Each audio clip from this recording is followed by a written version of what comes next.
大家好，我是老丁啊，今天来修一台小师妹的梦中情车啊。长城炮，这台车车主觉得他拉的都好，就是有一个问题，开起来想睡觉。接下来我们就看一下什么问题，录试一下。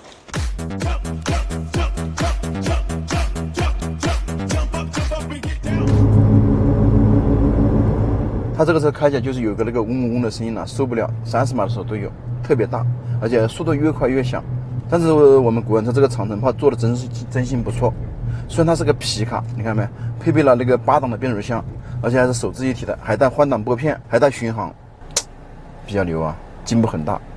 但是不知道为什么才跑了5万多公里，会出现那个轴承的嗡嗡嗡的声音。我猜想可能是不是车挽了一下泥巴，进水了之后引起那个轴承提前那个损坏吧。经过检测分析啊，这个声音就是由这个前主轮传出来的。现在我们把它拆开，看究竟是哪里损坏了，有那么大的噪音出来。有一天又要下雨，我们工位也满了，我们就这个找了个角落来拆它。努力的人他是不挑环境的。哇，怎么这么紧呢？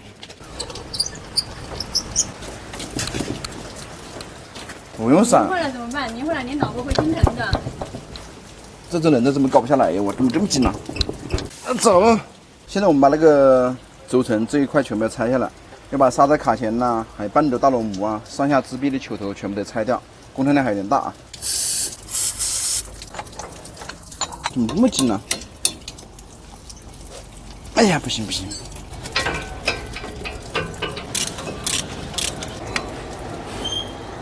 做的还是蛮扎实啊，这么厚的铁啊！它这个长城炮这个底盘都是仿那个8道做的啊。这个长城的制造的比较良心了，每一个螺上面都带有销子啊，生怕螺丝松开了，保证安全。你这么紧呢？哇，好，哎呀，看一下最后货手是不是它啊？这种发坑的感觉，这好响。现在就把它分解啊，受不受得了？可以吗？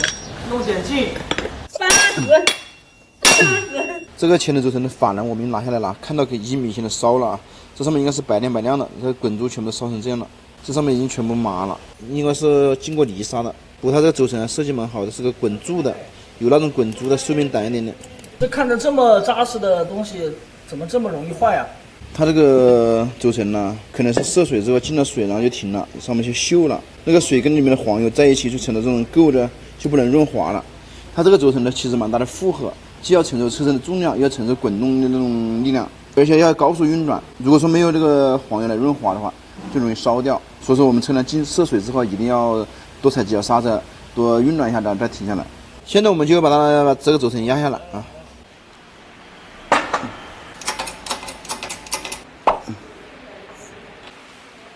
哎呀，搞不动了，我操！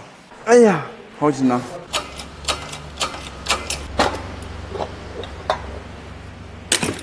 好大的轴承啊，这么厚！你看这轴承比一般的轴承都宽多了，看到没有？这比一般轴承都大都厚。我们把这个轴承孔位刹一下啊，然后再打点润滑油，靠近一点点。这是个新轴承了啊，我们把中间放那个手套，防止它里面两个半边掉出来，那就轴承蛮容易损坏。新轴承压的时候只能压外径，不能压内径。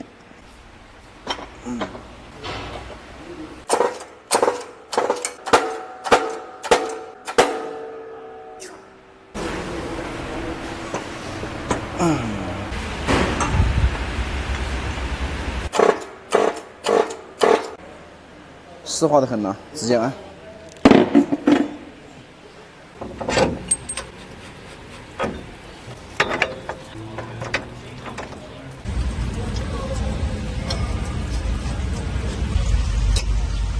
哎呦喂，刹车卡钳上去啊！老子拿的还中筋嘛，用的嘛。我长个见识不行啦。你看这头上油光光的，嘿嘿，小手头。